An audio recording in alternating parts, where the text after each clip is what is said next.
Hi friends, welcome to Prerana and Sadhana class. ఈరోజు మనం TET మరియు ఎస్జిటి స్కూల్ అసిస్టెంట్లో భాగంగా సైకాలజీ అండ్ పర్స్పెక్టివ్ ఇన్ ఎడ్యుకేషన్లో ఉన్న సబ్జెక్టుని మీకు ఈజీగా ఏ విధంగా నేర్పాలో ట్రై చేస్తున్నాను ఫ్రెండ్స్.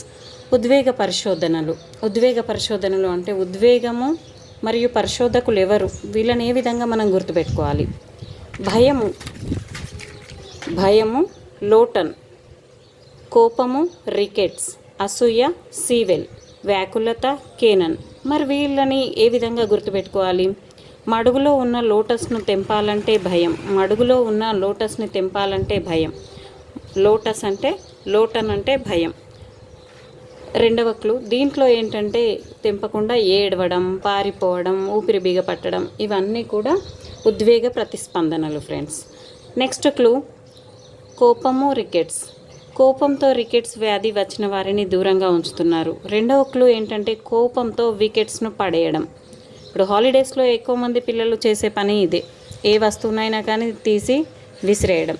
కోపంతో వచ్చే ఉద్వేగ ప్రతిస్పందనలు ఏంటంటే పెద్దగా అరవడం, కింద పడి దొరలడం, వస్తువులను తన్నడం లేదా విసిరివేయడం. నెక్స్ట్ అసూయ సీవెల్. దీనికి వచ్చిన క్లూ ఏంటంటే వృద్ధులను అసూయతో చూడకుండా వెల్గా చూడండి అంటే సీవెల్. దీంట్లో వృద్ధులను అని మనం గుర్తుపెట్టుకుంటే, అసూయతో అని అనుకుంటే ద్వేషించడం, చాడీలు చెప్పడం, కొట్టడం ఇలాంటివి చేయకుండా ఉండాలి ఫ్రెండ్స్. అదేవిధంగా వ్యాకులత కేనన్. దీనికి క్లూ ఏంటంటే నన్ను చూస్తే వ్యాకులత అంటే అంటే అన్మ్యారీడ్గా ఉన్న ఎవరైతే ఉంటారో ఆ వారిని క్రిస్టియన్లో నన్ అంటారు. అయితే దీన్ని నన్ను చూస్తే వ్యాకులత. వాళ్ళని చూస్తే ఏమవుతుందంట, మాటలు తడబడడం, కాళ్ళు చేతులు వనకడం, చెమటలు పట్టడం. ఈ విధంగా నేను తీసుకున్న క్లూ ఫ్రెండ్స్ మీకు అర్థమయ్యే ఉంటుంది. ఈ క్లూ ద్వారా ఇలాంటి క్లూస్తో మరెన్నో క్లాసెస్ చేయాలని ఆశిస్తున్నాను.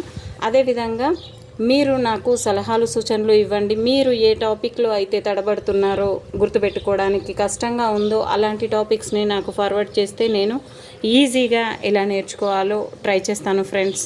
Thank you. Please like and share my channel. Thank you everyone.